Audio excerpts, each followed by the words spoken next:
আসসালামু আলাইকুম সবাইকে। আহ, তোমাদের জন্য এইচএসসিতে যারা পড়াশোনা করো, আমি একটা সিদ্ধান্ত নিচ্ছি। আমার এই শাওন ভাইয়া ইউটিউব চ্যানেলের মাধ্যমে তোমাদের প্রত্যেকটা চ্যাপ্টার আমি চেষ্টা করব, যদি সব কিছু ঠিক থাকে, আমি সুস্থ থাকি, একেবারে একাডেমিক থেকে অ্যাডমিশন স্ট্যান্ডার্ড পুরো সবগুলো চ্যাপ্টারের প্লেলিস্ট আকারে তৈরি করা।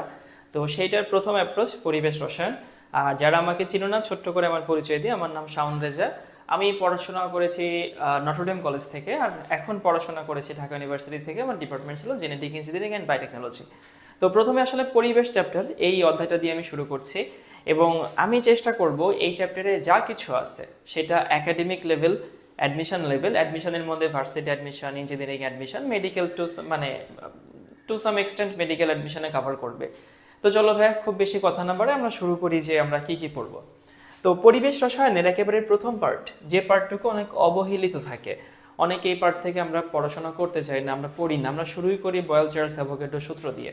কিন্তু বয়েল চার্লস অ্যাভোগাড্রো সূত্র আমরা পড়ি, হ্যাঁ পড়া দরকার আছে, কিন্তু এর বাইরেও কিন্তু মাঝে মধ্যে এমসিকিউ আসে। আর এখন বুয়েটেও প্রিলিমিনারি পরীক্ষা হয়, ঢাবিতেও এমসিকিউ পরীক্ষা হয়, বোর্ড পরীক্ষা তো অবশ্যই লাগবে। তো দেখি চলো এখানে কি কি আছে। প্রথমত এই ডেফিনেশনটা মাঝে মধ্যে পরীক্ষায় আসে, বায়ুমণ্ডল কাকে বলে। এখন দেখো, এটা হচ্ছে পৃথিবী। এখন পৃথিবী মানেই কিন্তু পৃথিবী না, পৃথিবীর বাইরেও কিন্তু চারপাশে তুমি দেখবে এরকম একটা লেয়ার আছে। অর্থাৎ পৃথিবী যেমন ঘুরছে সূর্যের চারপাশে, পৃথিবীকে ঘিরেও বায়ুমণ্ডল ঘুরছে। তো ডেফিনেশনটা কি? ডেফিনেশন বাচ্চাকালের ডেফিনেশন, যে পৃথিবীকে ঘিরে বায়ুর যে নিরবিচ্ছিন্ন, বা বায়ুর যে একেবারে একটা নিরবিচ্ছিন্ন যে আবরণ থাকে, সেটাকে আমরা কি বলি? বায়ুমণ্ডল বলি, যেটাকে অ্যাটমসফিয়ার বলা হয়। এবং এইটা ছাড়া কিন্তু আমাদের এক্সিস্টেন্স থাকবে না। তুমি একটু চেষ্টা করো, 1 মিনিটও হয়তো তুমি পারবা না যদি তোমার আগের থেকে প্র্যাকটিস না থাকে, যে 1 মিনিট তুমি শ্বাস প্রশ্বাস বন্ধ রেখে থাকবা। আর এই পৃথিবীটা কি ধরে কুল একটা পৃথিবী, তোমাদেরকে দেখাই। ধরো এই পৃথিবীর এখানে তুমি যদি ঘোরাও, আমি দেখি বাংলাদেশ কোথায় আছে। এই যে দেখো, এটা হচ্ছে আফ্রিকা মহাদেশ, এই যে এটা হচ্ছে আরব উপদ্বীপ, সৌদি আরবিয়া এখানে, এই হচ্ছে ইউরোপ, এই হচ্ছে রাশিয়া, আর এই হচ্ছে এশিয়া, এবং এইখানে হচ্ছে আমাদের বাংলাদেশ। এই যে ইন্ডিয়া, শ্রীলঙ্কা, বাংলাদেশ, এই হচ্ছে মিয়ানমার, থাইল্যান্ড। তো যাই হোক, বায়ুমণ্ডলের ডেফিনেশন কি হবে? পৃথিবীকে ঘিরে বায়ুর যে নিরবিচ্ছিন্ন আবরণ থাকে তাকে বায়ুমণ্ডল বলা হয়। এবং এই বায়ুমণ্ডল যদি না থাকতো, কোনো জীবের অস্তিত্ব থাকতো না। পৃথিবীতে এখন পর্যন্ত আবিষ্কৃত যতগুলো প্ল্যানেট আছে, প্রত্যেকটা প্ল্যানেটে যদি তুমি অ্যানালাইসিস করে দেখো, এই একটা মাত্র প্ল্যানেট আছে যেখানে এরকম বায়ুমণ্ডল আছে। তার জন্য এই একটা প্ল্যানেটে আমরা এখন পর্যন্ত খোঁজ পাইছি যে হচ্ছে জীবের সঞ্চার আসে। এখন এই বায়ুমণ্ডল তো বায়ুমণ্ডল বুঝলাম, বাট এখানের কিছু জিনিসপত্র তোমাকে মুখস্থ রাখতে হবে। বায়ুমণ্ডলের কম্পোজিশন, বায়ুমণ্ডলে কি কি থাকে, তো এইগুলো কিন্তু সবার একটু মুখস্থ রাখতে হবে। আমি এখানে একটু টিটিএম দিয়ে দিই। তোমরা অনেকে হয়তো জানো না যে টিটিএম মানে কি। টিটিএম মানে টানা টানা মুখস্থ। এইখানে আসলে পড়ানোর কিছু নাই, মুখস্থ করতে হবে। তবে বলে দিই, এইখানে যে ডাটাগুলো আছে, এই ডাটাগুলো কিন্তু বিভিন্ন বইয়ে ভ্যারি করে। যেমন এখানে 78 দিলাম 0.01, কোনো বইতে হয়তো 78.09 দেওয়া আছে। তো এইটা নিয়ে ঘাবড়ানোর কিছু নাই। যদি কখনো এগুলো পরীক্ষায় আসে, তখন অপশনগুলো এমনভাবে থাকবে না যে তুমি ওর মধ্য থেকে চুজ করতে পারবা না। ওকে, মানে এমন অপশনে থাকবে না 78.01 একটা অপশনে আছে, 78.05 একটা অপশনে আছে, 78.09 একটা অপশনে আছে। তো যদি এটা কখনো পরীক্ষায় আসে, আসলে অবশ্যই এমসিকিউ আকারে আসবে। আর যদি আসে, তুমি ওখান থেকে চুজ করতে পারবা। আর এখান থেকে খুবই ইম্পর্টেন্ট দুইটা, একটা হচ্ছে কার্বন ডাই অক্সাইড আর একটা আর্গন। বুঝছো? তোমরা যে বইতে পড়ো সেই বইতে দেখবা এই আদার্স আমি যেটা লিখছি না, এর বাইরে আদার্স এর মধ্যে অনেক কিছু ঢুকাই দিচ্ছে, ওইটা পড়ার দরকার নেই। আর অক্সিজেন নাইট্রোজেন আসে না, কারণ এটা সবাই জানে। এই দুটো একটু ভালো মতো পড়ো, যে আর্গন আছে 0.8%, কার্বন ডাইঅক্সাইড 0.03%। আর এই বায়ুমণ্ডলের এই পার্সেন্টেজটা এত বেশি সিগনিফিক্যান্ট যে এখান থেকে যদি স্লাইটলি একটুখানি এদিক ওদিক হয়ে যায়, তাহলে কিন্তু পুরো ইকোসিস্টেম নষ্ট হয়ে যায়। তোমরা শোনো না, যে বাতাসে কার্বন ডাইঅক্সাইডের পরিমাণ বেড়ে যাচ্ছে, কার্বনের পরিমাণ বেড়ে যাচ্ছে, এই জন্য গ্লোবাল ওয়ার্মিং হচ্ছে, মেরু অঞ্চলের বরফ গলছে। এই 0.03%, অনেকের মনে হতে পারে ভাই এটা তো খুবই কম একটা পরিমাণ, বাট এইটারও বিশাল একটা সিগনিফিকেন্স আছে। আরেকটা কথা বলে দিই, তোমরা তোমাদের রসায়ন বইতে বিভিন্ন জায়গায় গিয়ে এরকম একটা বিক্রিয়া শিখছো। আমি এখানে লিখি মাঝখানে, যে নাইট্রোজেন আর অক্সিজেন এরা মিলে কি তৈরি করে? নাইট্রিক অক্সাইড তৈরি করে। এখন আমার প্রশ্ন হচ্ছে, বাতাসের তো অলমোস্ট 99% ওরা দুইজনই, নাইট্রোজেন এবং অক্সিজেন। তাহলে এই বিক্রিয়াটা আমি যদি আমার বইতে পড়ে থাকি, তাহলে প্রকৃতিতে কেন হয় না? বা আদৌ কি হয় না আমরা যখন অক্সিজেন ইনহেল করি, মানে অক্সিজেন যখন হচ্ছে প্রশ্বাসের সাথে নেই, তখন কি অক্সিজেন নেই নাকি নাইট্রোজেনের সাথে বিক্রিয়া করার ফলে যে গ্যাসটা উৎপন্ন হয় সেটা নেই? আনসার হচ্ছে আমরা শুধু অক্সিজেনই নেই, নাইট্রোজেনও যায় কিন্তু বিক্রিয়া করে এই যৌগ যায় না। কেন যায় না? কারণ কি, এই যে নাইট্রোজেন খুবই নিষ্ক্রিয় একটা অণু, জানো কিনা তোমরা? নাইট্রোজেনের মাঝখানে 3টা বন্ধন থাকে, এই 3টা বন্ধনের শক্তি কিন্তু অনেক, 945 কিলোজুল। আর এই শক্তিকে তুমি যদি তাপ দিয়ে রিচ করতে হয় তাইলে প্রায় 3000 ডিগ্রি সেলসিয়াস তাপমাত্রা লাগে। এখন দেখো তো 3000 ডিগ্রি সেলসিয়াস তাপমাত্রা কি বাতাসে সবসময় পাওয়া যায়? আনসার হচ্ছে না। যেহেতু বাতাসে এই তাপমাত্রা সবসময় পাওয়া যায় না, সেহেতু এই বিক্রিয়াটা সবসময় হয় না। তবে এটা হয় কখন হয় জানো? যখন এই যে ঝড় হয়, বাদল হয়, বিদ্যুৎ চমকায়, সেখানে কিন্তু অনেক হিট তৈরি হয়, সেই হিটে কিন্তু এই বিক্রিয়াটা হয়। তো যখন আসলে যে থান্ডার স্টর্ম হয় তখন বাতাসে নাইট্রোজেন অক্সিজেন বিক্রিয়া করে নাইট্রিক অক্সাইড তৈরি করে। এগুলো আমাদের এখানকার কথা না, এগুলো তোমাদেরকে আমি বলে দিলাম আনুষঙ্গিক কথা হিসেবে, এবার জেনে রাখা ভালো। আর এই পার্সেন্টেজগুলো একটু মনে রাখবা, স্পেশালি আর্গন এবং কার্বন ডাই অক্সাইড। ওকে, চলো আমরা নেক্সট স্লাইডে জাম্প করি। এবার এই যে বাতাসের যে নিরবিচ্ছিন্ন বায়ুমণ্ডল রয়েছে, এই বায়ুমণ্ডলে সব জায়গায় নিশ্চয়ই এদের ডেন্সিটি সমান না, সব জায়গায় এদের কেমিক্যাল কম্পোজিশন সমান না, সব জায়গায় সিমিলার ঘটনা ঘটে না। সো বিভিন্ন জায়গার কম্পোজিশন ভিন্ন, ঘটনা ভিন্ন, বিভিন্ন জায়গায় ডেন্সিটি ভিন্ন। এই যে যে ভিন্নতা, এর উপর ভিত্তি করে বায়ুমণ্ডলকে কতগুলো লেয়ারে ভাগ করা হয়। যেমন এখানে আমি তোমাদেরকে একটা ওভারভিউ দিয়েছি, এই হচ্ছে পৃথিবী। ওকে, পৃথিবীর সাথে একেবারে পৃথিবীর সংলগ্ন যে বায়ুমণ্ডল সেটাকে আমরা বলি ট্রপোস্ফিয়ার। ওকে, এবং তুমি যদি চিন্তা করো মেঘ, বৃষ্টি, ধূলিকণা, শিশির, কুয়াশা, যত প্রাকৃতিক ঘটনা আছে সব ট্রপোস্ফিয়ারে ঘটে। ট্রপোস্ফিয়ারের ঠিক উপরে আছে স্ট্র্যাটোস্ফিয়ার। স্ট্র্যাটোস্ফিয়ারের সব থেকে ইম্পর্টেন্ট কথা হচ্ছে এখানে ওজোন লেয়ার থাকে। ওজোন লেয়ারের নাম আমরা অবশ্যই শুনছি, যেটা আমাদের ইউভি থেকে প্রোটেক্ট করে, সূর্যের ইউভি রশ্মি থেকে। এর উপরে মেসোস্ফিয়ার, তারপরে থার্মোস্ফিয়ার, তারপরে এক্সোস্ফিয়ার। সো কিছু কিছু জিনিস এখান থেকে পড়তে হবে। আপাতত নামগুলো তো অবশ্যই পড়তে হবে, এই নামগুলোর সাথে সাথে কোন লেয়ারে কি থাকে, কোন লেয়ারে কোন ঘটনা ঘটে, এরকম দু একটা সিগনিফিক্যান্ট ঘটনা আমাদের পড়তে হবে। চলো সেই ঘটনাগুলো আমরা একটু ওভারভিউ দিয়ে আসি। তো বায়ুমণ্ডলের যে 4টা স্তর, প্রথম স্তর হচ্ছে ট্রপোস্ফিয়ার। এই রেঞ্জটা করতে হবে যে কোন উচ্চতা থেকে শুরু হয়, কোথায় গিয়ে শেষ হয়। এখানেও বলে রাখছি, কোনো বইতে 0 থেকে 12 দেওয়া, কোনো বইতে 0 থেকে 15 দেওয়া। ওইটা নিয়ে সমস্যা হওয়ার কোনো কারণ নেই, কারণ এগুলো কিন্তু এমন না যে ট্রপোস্ফিয়ার যেখানে শেষ হয় সেখানেই স্ট্র্যাটোস্ফিয়ার শুরু হয়। মানে এটার পরিবর্তনটা খুব আকস্মিক না, আস্তে আস্তে আস্তে আস্তে ডেন্সিটি পরিবর্তন হয়। এই জন্য 0 থেকে 15, 0 থেকে 12 একই কথা। এখন ভাই যদি পরীক্ষা আসে ওই সেম কথা, যদি এটা পরীক্ষায় আসে তখন এমনভাবে অপশন দিবে না যে তোমাকে ওখান থেকে চুজ করতে কষ্ট হয়, এমনভাবে অপশনগুলো দিবে যেন তুমি ওখান থেকে আরামসে চুজ করতে পারো, এটা নিয়ে টেনশন নিও না। সো ট্রপোস্ফিয়ার 0 থেকে 15, ওইটা যখন শেষ হয় সেখান থেকে স্ট্র্যাটোস্ফিয়ার শুরু হয় 15 থেকে 50। ওইটা যেখানে শেষ হয় সেখানে মেসোস্ফিয়ার শুরু হয়, তারপর থার্মোস্ফিয়ার, তারপরে এক্সোস্ফিয়ার। এই রেঞ্জগুলো বিভিন্ন বইতে ভ্যারি করতে পারে, তবে আবারও বলছি যে আমি যেগুলো দেখাচ্ছি এগুলো মোটামুটি ঠিক আছে। তুমি যদি এগুলো পড়ে যাও, পরীক্ষায় যদি কোনো প্রশ্ন আসে তুমি এখান থেকে চুজ করতে পারবা, কোনো সমস্যা হবে না। এবং এই রেঞ্জগুলো একটু মনে রাখবা সবাই, টিটিএম, টানা টানা মুখস্থ। তবে এগুলো টানা টানা মুখস্থ করা লাগে না আসলে, কারণ 2-3 বার পড়লে এগুলো এমনিতেই মাথায় ঢুকে যায় যে 0 থেকে 15, 15 থেকে 50, 50 থেকে 85, 85 থেকে 500। আমার সত্যি আমি মুখস্থ করি নাই, কিন্তু আমার এমনিতেই মুখস্থ হয়ে গেছে, দেখতে দেখতে মুখস্থ হয়ে গেছে। এখন এই যে লেয়ারগুলো যে আছে সবগুলো লেয়ার কিভাবে পড়তে হবে? উত্তর হচ্ছে সবগুলো লেয়ার পড়তে হবে না, আমরা 2টা লেয়ার পড়বো যেখান থেকে পরীক্ষায় প্রশ্ন আসে, ট্রপোস্ফিয়ার আর স্ট্রাটোস্ফিয়ার। আর তোমরা যদি কেউ ভবিষ্যতে মেটেরিওলজি পড়ো, মানে আবহাওয়া বিজ্ঞান পড়ো অনার্স লাইফে গিয়ে, তাইলে তোমরা এটা নিয়ে অনেক বিস্তর পড়াশোনা করতে হবে। বাট এখন আমাদের এটা নিয়ে খুব বেশি পড়াশোনা আমরা করব না। তো প্রথম কথা হচ্ছে ট্রপোস্ফিয়ারে কি হয়, বায়ুমণ্ডলের সব থেকে নিচের স্তর, এবং আমরা জানি যে এটা হচ্ছে 0 থেকে 15 কিলোমিটার, তাই না, বা 12, হোয়াটএভার তুমি যেটাই বলো সেটাই ঠিক। এখানে কি থাকে, জলীয় বাষ্প, ধূলিকণা, মেঘ, নাইট্রোজেন, অক্সিজেন ইত্যাদি থাকে।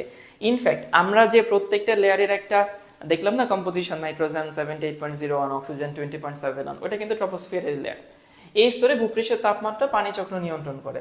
তোমরা বাচ্চাকালে পানি চক্র পড়ছো, তাপমাত্রার হিসাব নিকাশ পড়ছো, আর উচ্চতা বাড়ার সাথে সাথে তাপমাত্রা কমতে থাকে। এইটা কিন্তু খুবই ইম্পর্টেন্ট একটা স্টেটমেন্ট। এই স্টেটমেন্টটা কি বলে আমি একটু বুঝাই দিই। তোমার কাছে মনে হইতে পারে যে ভাইয়া ওই আমি ভূমি থেকে যত বেশি উপরে যাব তত বেশি সূর্য থেকে আমার দূরত্ব কমবে, তো সূর্য থেকে দূরত্ব কমলে তাপমাত্রা বাড়ার কথা, কিন্তু তাপমাত্রা কেন কমে যায়, এটা একটা প্রশ্ন আসতে পারে। ইনফ্যাক্ট আমি যখন তোমার মতো স্টুডেন্ট ছিলাম, মানে আমি যখন এনএসসিতে পড়তাম, তখন আমার এই প্রশ্ন আসছিল। এটার উত্তর খুব সহজ। আচ্ছা, ভূমি থেকে উপরে গেলাম, সূর্যের দূরত্ব কমে যাচ্ছে, বাট 0 থেকে 15 কিলোমিটার। এই 15 কিলোমিটারে কিন্তু ভাই সূর্য থেকে আহামরি দূরত্ব কমে না, কারণ সূর্যের থেকে মানে পৃথিবীর যে দূরত্ব, সেই দূরত্বের তুলনায় 15 কিলোমিটার কিছুই না, গেল এটা। তো এইখানে দূরত্ব খুব বেশি ম্যাটার করে না। এখানে কি ম্যাটার করে, তুমি যদি চিন্তা করো, আমি ধরলাম এটা হচ্ছে পৃথিবী, ওকে? এতে না, আমার এখানে যে উইন্ডমিলটা আছে, ধরলাম এই উইন্ডমিলের যে গোড়াটা, এই গোড়াটা হচ্ছে পৃথিবী, ভালো কথা। এখন এই হচ্ছে পৃথিবী, ইমাজিন করে নাও।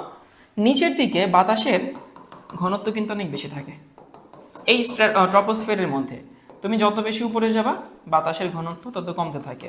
বাতাসের ঘনত্ব কমতে থাকে মানে কি, জলীয় বাষ্পের ঘনত্ব কি হতে থাকে, কমতে থাকে। এখন জলীয় বাষ্পের ঘনত্ব কমতে থাকলে তাপ তো কেউ একজনকে ধরে রাখতে হবে, তাই না? তাপ ধরে রাখে কে? জলীয় বাষ্প, ধূলিকণা, এরাই তো তাপ ধরে রাখে। নিচের দিকে ওদের ঘনত্ব বেশি, তাপ বেশি ধরে রাখে। যত উপরে যাও, মানে এই লেয়ারের মধ্যে যত উপরে যাবা, তত তাপ ধরে রাখার পার্টিকেল কমে যায়, জলীয় বাষ্প কমে যায়, নাইট্রোজেন কমে যায়, ধূলিকণা কমে যায়, সীসা বা অন্যান্য হেভি মেটাল কমে যায়। তো যেহেতু তাপ ধরে রাখার এলিমেন্ট কমে যায়, এই জন্য তাপমাত্রা হ্রাস পায় এই লেয়ারের মধ্যে, বুঝছো? আর 0 থেকে 15 কিলোমিটার এটা খুব বেশি দূরত্ব না। যদি অনেকে চিন্তা করো যে ভাইয়া সূর্যের কাছাকাছি চলে যাচ্ছি, তাহলে তো আমার তাপমাত্রা বাড়ার কথা, বাট সূর্যের দূরত্বের সাথে এটা কোনো ব্যাপারই না। আশা করি এই লেয়ারটা বুঝতে পারছো। অ্যান্ড আমাদের আরেকটা লেয়ার, স্ট্র্যাটোস্ফিয়ার। স্ট্র্যাটোস্ফিয়ারের সব থেকে বড় সিগনিফিকেন্স, এখান থেকে জেট প্লেন চলে, বুঝছো? কোনো কোনো বইতে আবার এটাতে জেট প্লেন চলে না লেখা আছে, বাট এইটা হচ্ছে সব থেকে বেশি সঠিক। এখান থেকে জেট প্লেন চলে, আর এখানে ওজোন লেয়ার থাকে, OZON, ওজোন লেয়ার। এটার উচ্চারণ কিন্তু ওজন না, এর উচ্চারণ হচ্ছে ওজোন, একটু গাঢ় করে বলতে হবে জেড যেহেতু। তো দেখি এখানে আসলে কি কি ঘটনা ঘটে। এখানে সব থেকে শান্ত এবং কোনো জলীয় বাষ্প নাই, এই সব থেকে শান্ত দেখে এখানে জেট প্লেন চলে আসলে। তো এইখানে কোনো জলীয় বাষ্প নাই, এমসিকিউর জন্য যে কোনো জায়গায় আসতে পারে। মানে জিনিসটা জানা থাকলে তুমি সব জায়গায় আসলে পারবা, না জানা থাকলে কোথাও আসলে পারবা না। 90% ওজন এখানে অবস্থিত। এইটা আমি 3 স্টার দিয়ে রাখি। তুমি ধরে নাও যে তুমি যে কোনো পরীক্ষা যদি দাও, আর পরীক্ষায় যদি এই অংশটুকু সিলেবাসে থাকে, এই কোয়েশ্চেনটা এমসিকিউতে আসেই, মানে সবসময় আসে। তো বলা হয় যে ওজোন লেয়ার কোথায় অবস্থিত, স্ট্র্যাটোস্ফিয়ারে অবস্থিত। এরপরে আসি, উচ্চতা বাড়ার সাথে সাথে তাপমাত্রা বাড়তে থাকে। আচ্ছা, এইখানে কেন হয়? এখানে ওই যে তোমাদের প্রথমে যে কনসেপ্টটা বলছিলাম, সেই ঘটনা ঘটে। এখানে কিন্তু জলীয় বাষ্প নাই, মানে তাপ ধরে রাখার জিনিসপত্র ওই নিচেও নাই। মানে 50 থেকে শুরু, 15 থেকে শুরু হয়েছে, 50-এ শেষ হয়েছে, তাই না? এখন এই 15-তে জলীয় বাষ্প নাই, 16-তেও নাই, 30-এও নাই, 50-এও নাই।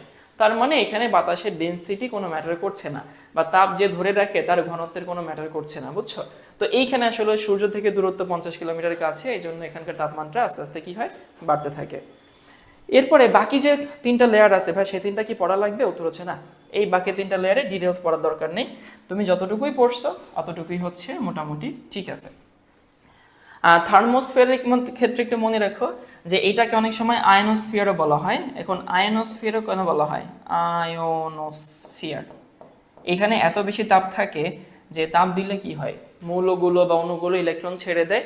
এই জন্য এখানকার যে অণুগুলো, মৌলগুলো আয়ন আকারে থাকে, ইলেকট্রন ছেড়ে দিয়ে, এই জন্য এটাকে আয়নোস্ফিয়ার বলা হয়। আর এই অংশের একেবারে লাস্ট টপিক হচ্ছে আমাদের সাইক্লোন। আমি এমন একদিন শ্যুট করছি যে ঘূর্ণিঝড় চিত্রাং এই রাতের বেলা হচ্ছে পুরো বাংলাদেশটা একদম নাড়াচাড়া দিয়ে গেছে। ওই চিত্রাংয়ের পরের দিন সকালবেলা আমি শ্যুট করছি। তো এই সময় সাইক্লোন পড়ার খুব সিগনিফিক্যান্ট একটা সময়। তো সাইক্লোন আসলে কিভাবে তৈরি হয়, বইতে অনেক ডিটেলসে দেওয়া আছে, অনেক ডিটেলসে কোনোদিন এটা থেকে পরীক্ষায় প্রশ্ন আসেনি, বাট আমি তোমাদেরকে একটু ছোট্ট করে শেখাবো। তোমরা যখন নিউজ বুলেটিন দেখবে এরকম একটা ছবি, এই যে এটা হচ্ছে এটা সাইক্লোনের সেন্টার। এখন এটা কিভাবে তৈরি হয়, তোমরা প্রায়ই দেখবা যখন একটা সাইক্লোন তৈরি হয়, তখন সাইক্লোনের আগে পূর্বাভাস হিসেবে 3-4 দিন আগ থেকে প্রথমে লঘুচাপ, তারপরে নিম্নচাপ, তারপরে ঘূর্ণিঝড় সৃষ্টি হয়। তাহলে সাইক্লোন সৃষ্টি হওয়ার প্রথম ধাপটা কি? প্রথম ধাপ হচ্ছে লঘুচাপ। প্রায় তোমরা এটা শুনবা যে লঘুচাপ হয়েছে। তো লঘুচাপ কি জিনিস? লঘুচাপ হচ্ছে, ধরো কোনো একটা জায়গায় অনেক বেশি পরিমাণ সূর্যের আলো পড়ছে, অনেক বেশি পরিমাণ তাপ সেখানে অবতীর্ণ হয়েছে। অনেক বেশি পরিমাণ তাপে কি হয়, সেখানকার বাতাস হালকা হয়ে যায়। সেইখানকার বাতাস হালকা হয়ে বাতাস কিন্তু উপরে চলে যাবে। হালকা হলে বাতাসের আপেক্ষিক ঘনত্ব কমতে থাকে, বাতাস উপরে চলে যায়। বাতাস যখন উপরে চলে যায়, সেখানে বাতাসের একটা ঘাটতি পড়ছে। এটা আবার এতটুকু জায়গা নিয়ে হয় না, বিশাল অঞ্চল নিয়ে হয়। ওটাকে আমরা লঘুচাপ বলি, বুঝছো? এখন এই লঘুচাপটা যখন আরেকটু তীব্র হয়, মানে বাতাসের চাপ যখন আরো অনেক কমে যায় ওই জায়গাটাতে, এই যে এই সেন্টারগুলোতে, তখন সেটাকে আমরা বলি নিম্নচাপ। তাহলে লঘুচাপের পরে সৃষ্টি হয় কি? সৃষ্টি হয় নিম্নচাপ। এখন যখন কোথাও নিম্নচাপ সৃষ্টি হয় মানে কি সেখানে উল্লেখযোগ্য বাতাসের চাপ কমে গেছে। এখন বায়ুমণ্ডল তো কখনোই এটা অ্যালাউ করবে না, সে কি করবে, চারপাশ থেকে বাতাস ওইখানে নিয়ে চলে যাবে এবং এই বাতাসগুলো কিন্তু চারপাশ থেকে দেখো ঘুরে ঘুরে আসে, কারণ বাতাস এভাবে চলে না। তোমরা হয়তো বা ফেরেলের সূত্র পড়ছো যে উত্তর গোলার্ধে বায়ুমণ্ডল হচ্ছে ঘড়ির কাঁটার দিকে ঘুরে, দক্ষিণ গোলার্ধে ঘড়ির কাঁটার বিপরীত দিকে ঘুরে। এই জন্য উত্তর গোলার্ধে সাইক্লোন হলে একদিকে ঘুরবে, দক্ষিণ গোলার্ধে সাইক্লোন হলে ভিন্ন দিকে ঘুরবে। তো ঠিক ফেরেলের সূত্র অনুযায়ী উত্তর গোলার্ধে হলে বাতাসটা ঘড়ির কাঁটার দিকে যাবে, দিক হয়ে তারপর ওই সেন্টারে যাবে, আর দক্ষিণ গোলার্ধে হলে ঘড়ির কাঁটার বিপরীত দিকে যাবে। এই হচ্ছে ঘটনা, ফেরেলের সূত্র এটা। তো যখন নিম্নচাপ সৃষ্টি হয় তখন চারপাশ থেকে বাতাস ওই ফেরেলের সূত্র মেনে ঘুরতে ঘুরতে ঘুরতে ঘুরতে ওই জায়গাটা পূরণ করার চেষ্টা করে। এখন এইখানকার যে বাতাসটা আছে সেই বাতাস যখন এইখানে চলে যাবে তখন ওইখানেও তো একটা শূন্যতা তৈরি হবে, সেই শূন্যতা আবার আশেপাশের বাতাস মেলায় দেয়। এইভাবে আসলে সৃষ্টি হয় কি, এইভাবে সৃষ্টি হয় হচ্ছে সাইক্লোন।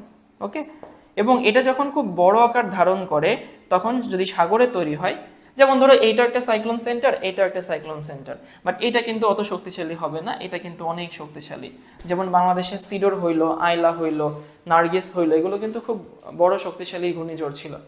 তো সাইক্লোন যখন তৈরি হয় এবং যখন এটা উপকূলে আঘাত হানে তখন ওই পানিও সাথে নিয়ে আসে, যেটাকে আমরা জলোচ্ছ্বাস বলি। তো এইটা হচ্ছে ঘূর্ণিঝড় তৈরির ব্যাপার স্যাপার। তো আশা করি এইখানে আমরা যতটুকুই শিখছি মোটামুটি কনসেপ্ট ক্লিয়ার হয়েছে। আমরা প্রথমে শিখলাম কি, প্রথমে শিখলাম বায়ুমণ্ডল কাকে বলে, বায়ুমণ্ডলের লেয়ার কয়টা আছে, কোন লেয়ার কোথায় থেকে শুরু হয়েছে কোথায় শেষ হয়েছে, দুইটা লেয়ার সম্পর্কে একটু বিশদ পড়াশোনা করছি, ট্রপোস্ফিয়ার এবং স্ট্র্যাটোস্ফিয়ার, এবং শেষে আমরা পড়লাম সাইক্লোন কিভাবে তৈরি হয়, সাইক্লোন সৃষ্টির মোটামুটি হিসাব নিকাশ। যদি এটা কখনো পরীক্ষায় আসে রিটেনে আসবে, আর রিটেনে আসলে আশা করি তোমরা লিখতে পারবা যে সাইক্লোন কিভাবে হয় কেমনে হয়, এবং দু একটা ছবি টবি যদি দিয়ে দাও তাইলে দেখবা স্যার খুশি হয়ে তোমাকে ফুল নাম্বার দিবে। এবং এরপর থেকে আরও নতুন নতুন ভিডিও আসবে। সো তোমাদের সবাইকে আমি এই আমার চ্যানেলটাতে এই প্লেলিস্টটাতে ওয়েলকাম করে এই ভিডিওটা এখানে শেষ করছি। আল্লাহ হাফেজ সবাইকে।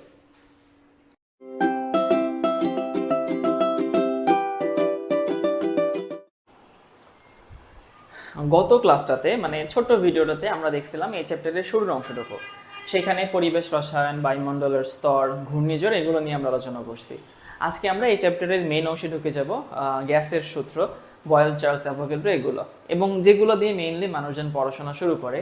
কিন্তু যেমনটা বলছিলাম যে এখানে আমি একাডেমিক অ্যাডমিশন সবই কভার করব, ইভেন একেবারে বিগিনার থেকে শুরু করে একেবারে প্রো সবাই যেন এই ক্লাসটাতে উপকৃত হয়, সেটাই আমার উদ্দেশ্য। তো ভাই এইগুলো শুরু করার আগে আমাদের কিছু বেসিক জিনিস শিখতে হবে। এই বেসিক জিনিসগুলো ক্লাস 8, 9, 10 এই সময়টাতে শিখে আসা উচিত। স্যাররাও ধরে নেয় যে তোমরা এই জিনিসগুলো জানো, বাট আমি তো জানি তোমরা অনেকেই জানো না। তো যারা জানো না তাদেরকে এই জিনিসগুলো শেখাবো। সো প্রথম কথা, ভলিউম বা আয়তন নিয়ে আমাদেরকে একটু ডিল করতে হবে। এখন আয়তনের ডেফিনেশন কি? সিম্পল ডেফিনেশন, কোনো একটা জিনিস যতটুকু জায়গা দখল করে 3D স্পেসে তাকে আয়তন বলা হয়। যেমন ধরো আমার এখানে কিছু একটা আছে, একটা বস্তু আছে, তো 3D স্পেসে এই বস্তুটা যতটুকু জায়গা দখল করে, মানে তুমি যদি এটাকে ঘোরাও, দেখো ও যতটুকু, আমি ধরো এটাকে একটু বড় করলাম, আমি এখানে এই পাশে একটু বড় করলাম, এবং এটাকে যদি আমি ঘোরাই, ও চারপাশে মোট যতটুকু জায়গা দখল করবে সেটাকে আমরা কি বলি? ওর আয়তন বলি। এত বড় হলে পুরো বোর্ড আয় হায় জায়গা দখল করে নেয়। তাহলে আবারও বলছি, কোন একটা বস্তু 3D স্পেসে যতটুকু জায়গা দখল করে ওইটাকে তার আমরা আয়তন বলি। এখন আয়তনের এককগুলো নিয়ে আমাদেরকে একটু ডিল করতে হবে। এই এককগুলো তোমরা অনেকেই জানো না, ফিল করতে পারো না। আয়তনের এককের কয়েকটা সম্পর্ক মনে রাখবা। প্রথম কথা হচ্ছে আয়তনের এসআই একক হচ্ছে ঘনমিটার। 1 ঘনমিটার সমান কত লিটার? যদি এইটা জিজ্ঞেস করি তোমাদের অনেকের মাথায় প্রথমে মনে আসে বোধহয় 1 ঘনমিটার সমান 1 লিটার। এটা কিন্তু না। 1 ঘনমিটার জিনিসটা বলতে কি বুঝে দেখো, ঘনমিটার মানে মিটারের উপরে কিউব, সো 3টা মিটার মানে 1 মিটার দৈর্ঘ্য, 1 মিটার প্রস্থ, 1 মিটারে মোটামুটি এতটুকু হয়। তো 1 মিটার দৈর্ঘ্য, 1 মিটার প্রস্থ, 1 মিটার উচ্চতা। এই যে 1 মিটার দৈর্ঘ্য, প্রস্থ, উচ্চতা মোটামুটি এত বড় একটা বক্স টাইপের হয়। এবার তুমি ইমাজিন করো এই বড় একটা বক্সের মধ্যে তুমি পানি ঢালছো। তো যদি কারো কাছে মনে হয়ে থাকে যে 1 ঘনমিটার সমান 1 লিটার, তাকে আমি খুব সুন্দর একটা এক্সাম্পল দিই। এই যে আমার কাছে একটা আধা লিটারের পানির বোতল আছে, এটা ডাবল করলে 1 লিটার হয়। সুতরাং 1 লিটার পানি কিন্তু ছোট্ট একটা বোতলেই ধরে। আর অত বড় একটা বক্সে, 1 ঘনমিটার বক্সে পানি দিলে কিন্তু সেখানে 1 লিটার না 1000 লিটার পানি ধরে। তাহলে আমি বলতে পারি যদি এদের মধ্যে সম্পর্ক স্থাপন করতে হয় তাহলে 1 ঘনমিটার সমান 1000 লিটার। বিশ্বাস করো অনেক সময় কোনো ম্যাথ করতে গিয়ে এই জিনিসটাতে তুমি যদি একবার আটকে যাও, এখান থেকে ছাড় পাওয়া কিন্তু অনেক কঠিন কাজ। তাহলে 1 ঘনমিটার সমান 1000 লিটার, এইটা মোটামুটি আমরা বুঝতে পারি। ওকে, ঠিক আছে।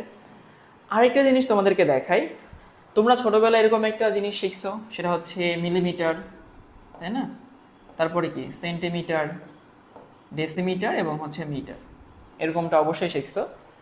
এখন তুমি যদি এখানে চিন্তা করো যে আমি কি করব, আমি এখানে মিটার আর হচ্ছে ডেসিমিটার এই দুইটা নিয়ে ডিল করব, তাহলে আমরা কি জানি 1 মিটার সমান হচ্ছে 10 ডেসিমিটার।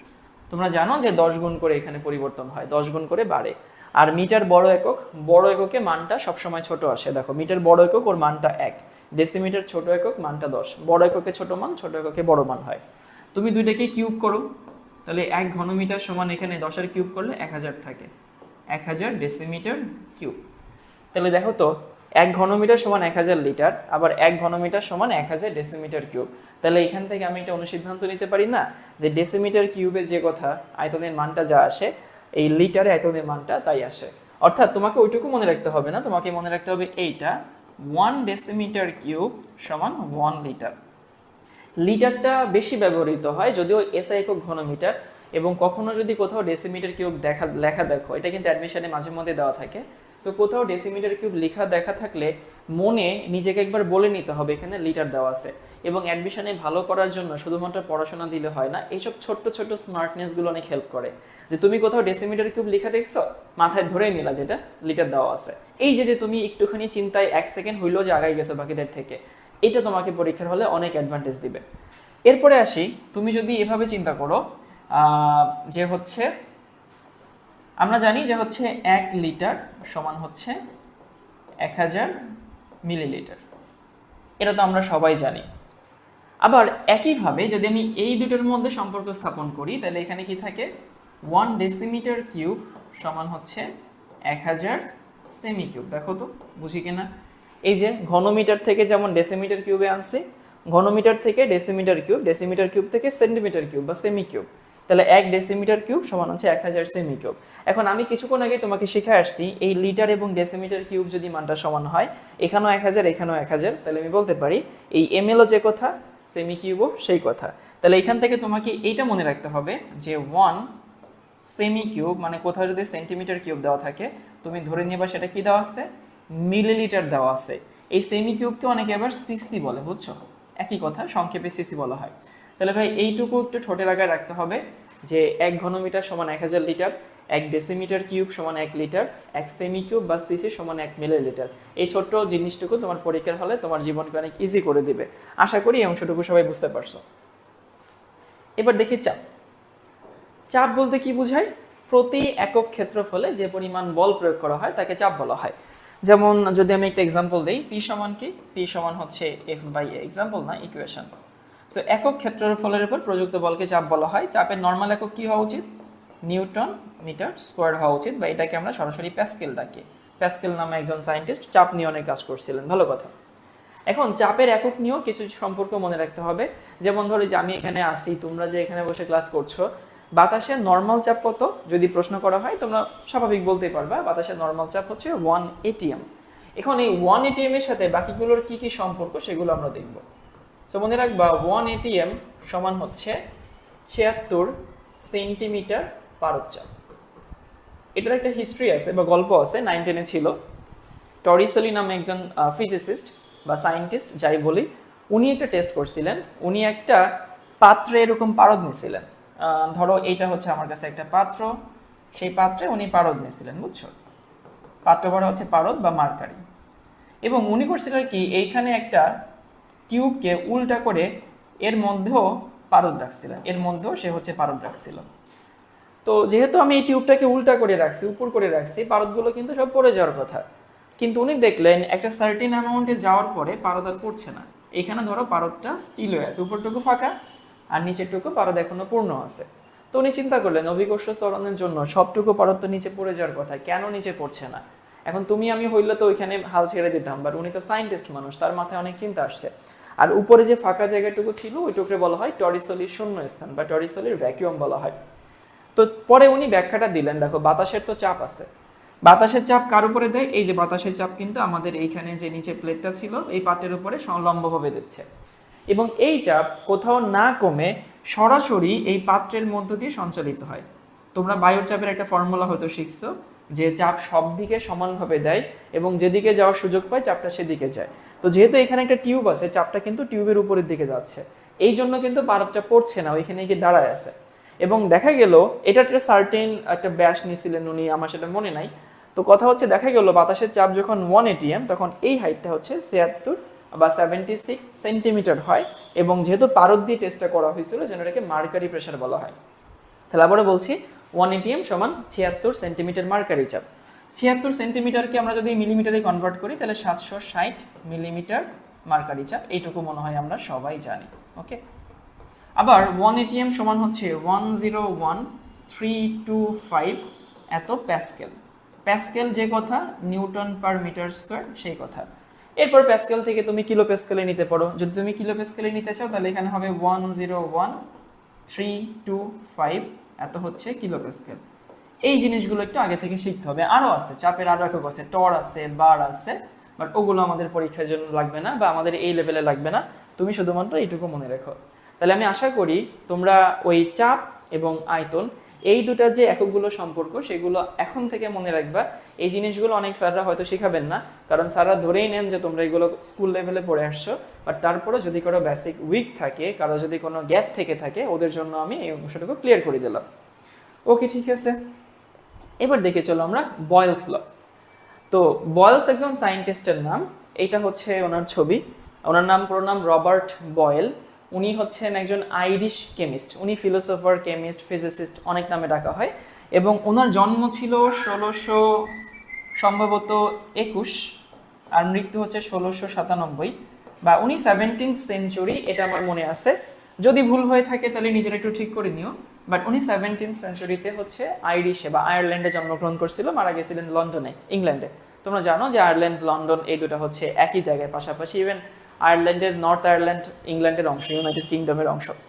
তো রবার্ট বয়েল উনি আসলে কি নিয়ে সম্পর্ক স্থাপন করছিলেন, উনি একটা সূত্র আমাদেরকে দিয়েছিলেন।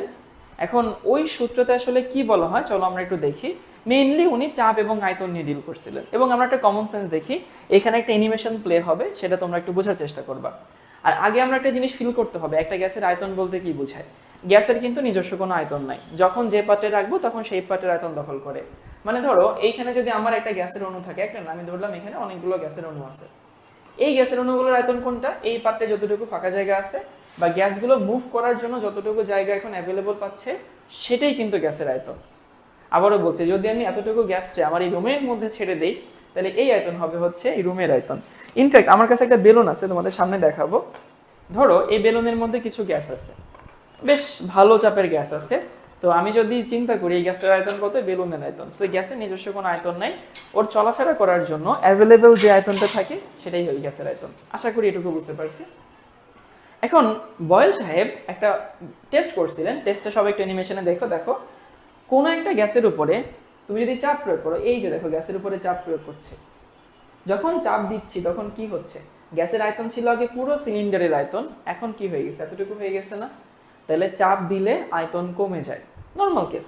কোনো কিছুর উপরে চাপ দিলে তার আয়তন কমে যায়, চাপ এবং আয়তন কমে। তবে এর একটা শর্ত আছে, আমরা সেটা একটু দেখি। বয়েলের সূত্রের দুইটা শর্ত আছে। শর্ত নাম্বার 1, এখানে অবশ্যই তোমাকে কি থাকতে হবে, তাপমাত্রা ধ্রুবক থাকতে হবে, তাপমাত্রা চেঞ্জ করা যাবে না। 2 নম্বর হচ্ছে মোল সংখ্যা ধ্রুবক, তাপমাত্রা এবং মোল এই দুটো ধ্রুবক থাকতে হবে। ওকে, মানে এই দুটো চেঞ্জ করা যাবে না। যদি এই দুটো চেঞ্জ করো তাহলে তো হিসাব নিকাশ ভিন্ন হয়ে যাবে। যদি চেঞ্জ না করো তাইলে এই কথা ঠিক আছে যে কোনো একটা গ্যাসের উপরে চাপ প্রয়োগ করলে তার আয়তন কমে যায়। আরো কথা আছে যে তাপমাত্রা ধ্রুবক। তাপমাত্রা ধ্রুবক মানে হচ্ছে ভাই কত তাপমাত্রা ধ্রুবক, 10 ডিগ্রি, 20 ডিগ্রি, 25 ডিগ্রি না 0 ডিগ্রি। তোমরা অনেকে মনে করো যে বোধহয় এসটিপি 0 ডিগ্রি সেলসিয়াস তাপমাত্রা এই মানটা ধ্রুবক হয়। আসলে না, এই কথাটা ভুল। তাপমাত্রা ধ্রুবক মনে রাখবা হচ্ছে ঘটনার মাঝখানে। ভাই এটা আবার কি জিনিস, ঘটনার মাঝে বলতে ঘটনাটা কি আসলে, এই যে ঘটনা হচ্ছে আমি এখান থেকে ওদেরকে চাপ দিচ্ছি, দেখো আমি আবার দেখাচ্ছি। এই যে এখান থেকে চাপ দিলাম, ধরো এখান থেকে চাপ দিতে এখানে আমার 5 সেকেন্ড সময় লাগছে। তো ঘটনার মাঝে বলতে বোঝাচ্ছে তুমি এই যে যখন আমি আবারও প্লে করি এটা, যখন তুমি চাপ দেওয়া শুরু করছো তখন থেকে যখন চাপ দেওয়া শেষ করছো তার মাঝখানে তাপমাত্রা ধ্রুবক থাকবে। এটা 0 ডিগ্রি রেখেও তুমি করতে পারো, 20-তে রেখেও করতে পারো, 100-তে রেখেও করতে পারো, ইনফ্যাক্ট তুমি 200 ডিগ্রি সেলসিয়াসে রেখেও করতে পারো, তোমার কোনো সমস্যা নাই। কিন্তু শর্ত হচ্ছে যখন আমি চাপ দেওয়া শুরু করব তখন তাপমাত্রার মোট সংখ্যা যা থাকবে, যখন শেষ করব তখনও তাপমাত্রার মোট সংখ্যা তাই থাকতে হবে। এই সিম্পল কনসেপ্টটুকু অনেকেই বুঝে না। তো ঠিক আছে, ভালো কথা। এরপরে আসি বয়লের সূত্রতে কি বলা হয়েছে। আমরা জানি যে কোনো একটা গ্যাসের আয়তন তার উপর আরোপিত চাপের ব্যস্তানুপাতিক। কেন ব্যস্তানুপাতিক? চাপ দিলে আয়তন কমে যায়। আর মনে রাখবা এটা হচ্ছে কি বলে, পি হচ্ছে একটা ইন্ডিপেন্ডেন্ট, পি দিলে ভি কমে যায়, ভি হচ্ছে ডিপেন্ডেন্ট, এবং সবসময় ইন্ডিপেন্ডেন্ট ডিপেন্ডেন্টের সমানুপাতিক হয়। ভি হচ্ছে ডিপেন্ডেন্ট, ডিপেন্ডেন্ট ইন্ডিপেন্ডেন্টের সমানুপাতিক ব্যস্তানুপাতিক হয় আর কি। যদি একটু বড় হয়ে গেলে দেখবে এগুলার খুব বেশি ম্যাটার করে না। তাহলে আমরা কি দেখলাম, ভি সমান হচ্ছে কে ইন্টু 1/পি। আচ্ছা আমি বলে দিই, এটা হচ্ছে অধীন রাশি, অধীন রাশি বা হচ্ছে পরাধীন রাশি, আর এটা হচ্ছে আমাদের স্বাধীন রাশি। যদি ওই স্বাধীন পরাধীন তুমি যখন একটু বড় হবা তখন আর এগুলো খুব বেশি ম্যাটার করবে না, কারণ সব সময় যে অধীন রাশি স্বাধীন রাশি সমানুপাতিক ব্যস্তানুপাতিক হবে এমন কোনো কথা নাই। কারণ যদি আমি চিন্তা করি পি কমাইলে ভি হচ্ছে বাড়ে, একই কথা, ভি বাড়াইলে পিও কমবে। সো এটা হচ্ছে ছোটবেলার জিনিস, তারপর একটু বলে দিলাম। ভি সমান কে ইন্টু 1/পি, তার মানে কি থাকে, পিভি সমান থাকে হচ্ছে কে। অর্থাৎ কোনো একটা গ্যাসের চাপ এবং আয়তনের গুণফলটা ধ্রুবক হয়। এর মানে কি? এর মানে হচ্ছে P1 V1 সমান হচ্ছে P2 V2। সো তাপমাত্রার মোল সংখ্যা সেম রেখে কোনো একটা গ্যাসের চাপ এবং আয়তন এদের গুণফল সবসময় কি হবে? সব সময় সেম হবে। এবং এখানে কিছু কথা আছে, এখানে যে ফর্মুলাটা লিখলাম না, মনে রাখবা এটা শুধুমাত্র গ্যাসের প্রপার্টি। গ্যাসের প্রপার্টি মানে কি জিনিস? গ্যাসের প্রপার্টি মানে হচ্ছে, দেখো তুমি যে এখানে ইকুয়েশনটা লিখছো, এই ইকুয়েশন গ্যাস ছাড়া অন্য কারোর জন্য ব্যবহার করা যাবে না। যেমন তুমি যদি বলো যে ভাইয়া এই যে আমার একটা ফোন আছে, এই ফোনের উপরে আমি চাপ দিচ্ছি, আয়তন চেঞ্জ হচ্ছে এবং সেই গুণফল কি সবসময় ধ্রুবক হবে? উত্তর হচ্ছে না। শুধুমাত্র গ্যাস হইলেই এটা হচ্ছে প্রযোজ্য। আরও স্পেসিফিক্যালি বললে আদর্শ গ্যাস হইলে প্রযোজ্য। যদিও আমরা নাইট্রোজেন অক্সিজেনকে আদর্শ গ্যাস হিসেবে কল্পনা করে নেই, তারপরে ওগুলো কিন্তু আদর্শ না। সো আবারও বলছি, কোনো ইকুয়েশনে কোথাও যদি দেখো এটা গ্যাস ছাড়া অন্য কিছু, তার জন্য কিন্তু P1 V1 সমান P2 V2 এই ফর্মুলা ব্যবহার করা যাবে না। আশা করি আমি এই অংশটুকু বোঝাতে পারছি। এরপরে দেখি যে কে যে একটা পাইলাম, এই কে তাৎপর্য কি? সিগনিফিকেন্স অফ কে, মানে কে যে পাইলা এটা আসলে জিনিসটা কি বুঝায়? মাঝে মধ্যে পরীক্ষা আসলেও আসতে পারে। দেখি কে কি বুঝায়। দেখো কে সমান কি, আমরা তো ভাই এটা জানি যে হচ্ছে কে সমান পিভি, তাই না? পি এবং হচ্ছে ভি। এখন পিভি, পি কে আমরা কি বলতে পারি? পি কে বলতে পারি উপরে হচ্ছে বল, আর নিচে কি? নিচে আয়তন না, নিচে ক্ষেত্রফল, সরি। সো নিচে হচ্ছে ক্ষেত্রফল। বল বাই ক্ষেত্রফলকে তো আমরা কি বলি? চাপ বলি না? আর যদি ভি এর সম্পর্ক স্থাপন করতে চাই, ভি মানে কি? ভি মানে ক্ষেত্রফল ইনটু দৈর্ঘ্য। তোমরা বুঝো কি না, যে কোনো জিনিসের ক্ষেত্রফলকে দৈর্ঘ্য দিয়ে গুণ করলে আমরা কি পাই? ভি পাই। এই ক্ষেত্রফল আর ক্ষেত্রফল ক্যান্সেল আউট হয়ে যায়, তার মানে এখানে কি থাকে? এখানে থাকে বল ইনটু দৈর্ঘ্য। বল ইনটু দৈর্ঘ্য মানে আসলে কি থাকে? আসলে থাকে হচ্ছে কাজ। সো যদি কখনো বলা হয় কে এর সিগনিফিকেন্স কি বা কে তাৎপর্য কি, কে তাৎপর্য বলতে কি বোঝায়? কে বলতে আমাদেরকে বোঝায় সেখানে কতটুকু কাজ করা হয়েছে বা ওয়ার্ক ডান বাই, মানে তুমি কোনো একটা গ্যাসের উপরে চাপ দিলা, সেটার আয়তন চেঞ্জ হইলো, অবশ্যই সেখানে কিছু কাজ হবে। এই কাজটাকে বোঝায় হচ্ছে আমাদের এই ধ্রুবক, বয়েলের সূত্রের যে ধ্রুবক সেই কে। আশা করি আমি এই অংশটুকু বুঝাতে পারছি। এই ছোট্ট ছোট জিনিস না জানলে দেখা যাবে কেমিস্ট্রি ভালো লাগবে না, কেমিস্ট্রি পরীক্ষা আনসারও করতে পারছো না।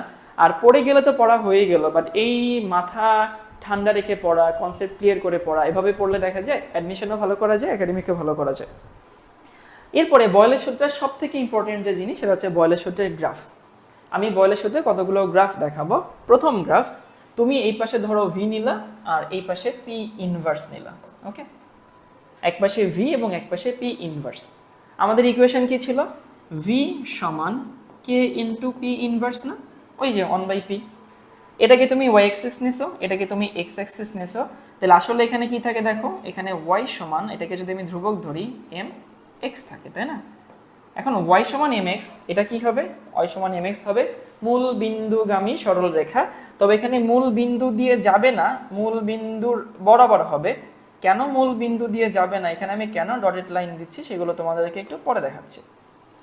প্রথম কথা যে মূল বিন্দুতে কেন যাবে না, মূল বিন্দু দিয়ে গেলে পি ইনভার্স 0 হয়। খেয়াল করো এই বিন্দুতে পি ইনভার্স 0 না, পি ইনভার্সকে যদি 0 হইতে হয় তখন পি কে হইতে হয় ইনফাইনাইট, অসীম পরিমাণ চাপ। বাস্তবে অসীম পরিমাণ চাপ দেওয়া সম্ভব না। আবার এখানে ভি কিন্তু 0, তুমি যতই চাপ দাও কোনো গ্যাসের আয়তন কোনোদিন 0 হবে না। সো আশা করি বুঝতে পারছি কেন এখানে আমি ডটেড লাইন দিয়েছি। পরের কোয়েশ্চেন, ভাই এখানে 3টা রেখা কেন আঁকলেন? তোমাদেরকে বললাম না যে তাপমাত্রা ধ্রুবক, কিন্তু যে কোনো তাপমাত্রা ধ্রুবক হতে পারে। ফর এক্সাম্পল আমি ধরলাম এটা আমাদের T3, এটা T2 এবং এটা T1, 3টা তাপমাত্রা। এবং এইখানে T1, T2, T3 এরা কিন্তু সেম না, এরাই মান কিন্তু আলাদা আছে। কিন্তু মনে রাখবা এইখানে যদি T1 হয়, এইখানেও T1, এইখানেও T1, মানে এই রেখার সব জায়গায় T1। আমি 3টা ভিন্ন তাপমাত্রায় রেখে 3টা আলাদা এক্সপেরিমেন্ট করে একই গ্রাফে প্লট করছি, এই জন্য 3টা রেখা পাইছে। অনেকে মনে করে ভাই বয়লের সাথে তাপমাত্রা তো ধ্রুবক, তাহলে এখানে 3টা তাপমাত্রা কেন নিলেন? হ্যাঁ, তাপমাত্রা ধ্রুবক, এই T1 এই রেখার জন্য ধ্রুবক, T2 এই রেখার জন্য ধ্রুবক। আমি এমনও করতে পারতাম 3টা ভিন্ন গ্রাফে 3টা রেখা প্লট করতে পারতাম, বাট দরকার নেই, এক গ্রাফে আঁকলেই অনেক জিনিসটা বোঝা যায়। আর এখান থেকে মাঝে মধ্যে পরীক্ষায় প্রশ্ন আসে যে এই T1, T2, T3 এদের মধ্যে কোনটা বড় কোনটা ছোট। এখন এদের মধ্যে কোনটা বড় কোনটা ছোট তুমি যদি সেটা বের করতে চাও, তোমাকে খুব সুন্দর একটা স্ট্র্যাটেজি আমি শেখাই দিই। তুমি করবা কি, এই রেখার উপরে এরকম লম্বা একটা রেখা টানবা। যদিও রেখাটা লম্বা না টানলেও হয়, আমি তো ভার্টিক্যাল টানছি, তুমি চাইলে হরাইজন্টাল টানতে পারো, বাট লম্বাটা আমি সবসময় টেনে অভ্যস্ত। তুমি লম্বা একটা রেখা টানলা, এই লম্বা রেখা টানলা মানে দেখো তো ভাইয়া এই রেখাটা ওয়াই অক্ষের সমান্তরাল, আর ওয়াই অক্ষের সমান্তরালে যে কোনো জায়গার ভুজ সমান মানে এক্স এর মান সমান। সো যে 3টা বিন্দুতে ইন্টারসেক্ট করছে বা ছেদ করছে সেই 3টা বিন্দুতে পি ইনভার্স সমান। পি ইনভার্স সমান মানে কিন্তু পি সমান, তাই না? এখন এই 3টা বিন্দুতে পি যদি সমান হয়, তাহলে আমাকে এখন T3, T2, T1 এর মধ্যে কে বড় কে ছোট যদি বের করতে হয়, তাহলে ভি এর সাথে ওদের সম্পর্ক স্থাপন করতে হবে, কারণ ভিটা কিন্তু চেঞ্জ হচ্ছে। পিটা সেম, টি আর ভি এদের মধ্যে সম্পর্ক স্থাপন করতে হবে। এই সম্পর্ক স্থাপন কিন্তু কোনো বইয়ের ভাষা দিয়ে করার চেষ্টা করব না, বইয়ের নলেজ দিয়ে করার চেষ্টা করব না, নিজের যে কমন সেন্স, নিজের যতটুকু জ্ঞান আছে ওইটা দিয়ে করার চেষ্টা করবা। কিভাবে? দেখো তো, এই কমন সেন্স কি বলে, কোনো একটা গ্যাসের তাপমাত্রা যদি বাড়ায় তার আয়তন কিন্তু বাড়ে। তাপমাত্রা বাড়াইলে গেলে অণুগুলোর গতিশক্তি বাড়ে, গতিশক্তি বাড়লে সে আরো বেশি জায়গা নিয়ে মুভ করে, যদি চাপটা তুমি স্থির রাখো। তাহলে তাপমাত্রা বাড়াইলে গ্যাসের আয়তন কিন্তু বৃদ্ধি পায়। আবারও বলছি, তাপমাত্রা বাড়াইলে গ্যাসের আয়তন বৃদ্ধি পায়, মানে সমানুপাতিক কাইন্ড অফ সম্পর্ক। সমানুপাতিক সম্পর্ক যদি হয় তাহলে ভি বড় হলে টি বড় হবে। এখন দেখো এই 3টা ইন্টারসেক্ট পয়েন্টের এইখানকার ভি সব থেকে বেশি, কারণ এই পয়েন্টটা সব থেকে উপরে আছে, এই পয়েন্টটা সব থেকে নিচে আছে। তাহলে এই পয়েন্ট যদি সব থেকে উপরে থাকে, এইখানকার ভি যদি সব থেকে বেশি থাকে, তাহলে ভি বড় হলে টি বড় হয়। সুতরাং এইটার করসপন্ডেন্ট টি বা সমন্বিত টি বড় হবে। আমি বলতে পারি ফর দিস গ্রাফ এখানে T3 সব থেকে বড় হবে, দেন T2, দেন T1। একেবারে easy PG lemon squeegee, but concept clear থাকতে হবে। আশা করি আমি এই অংশটুকু বোঝাতে পারছি। এরপরে গ্রাফ ধরো আমি এখানে নিলাম হচ্ছে পি আর এখানে ভি নিলাম, পি এবং ভি। সো পি এবং ভি যদি এই গ্রাফটা নেই তাহলে আমরা কি জানি যে পিভি সমান হচ্ছে কনস্ট্যান্ট কে আসে, মানে এখানে কি আসবে এক্স ওয়াই সমান হচ্ছে কে। সো তোমরা যদি ম্যাথমেটিক্সের কোনিক্স পড়ে থাকো, তোমরা হচ্ছে ওই হাইপারবোলা, তারপর হচ্ছে এলিপস, তারপরে হচ্ছে প্যারাবোলা, এগুলো পড়ছো। তো এক্স ওয়াই সমান ধ্রুবক এই গ্রাফটা হয় রেক্ট্যাঙ্গুলার হাইপারবোলা, বাংলায় আয়তাকার অধিবৃত্ত বলা হয়। এবং এটা তুমি যদি গ্রাফে প্লট করো তাহলে মোটামুটি এরকম পাবা, যদি আমার আঁকা ঠিকঠাক হয়ে থাকে। জানি না কতটুকু ঠিক হয়েছে, এরকমই হওয়ার কথা। 3টা কেন? তুমি চাইলে 4টা নিতে পারতা ওই আগের মতো। ধরো এটা আমাদের T3, এটা আমাদের T2, এটা হচ্ছে T1। আর এই গ্রাফের এটা তো সরল রেখা জানো, এটাকে বলা হয় আয়তাকার অধিবৃত্ত। আমি কোথায় লিখবো, আমি উপরে একটু লিখি এখানে,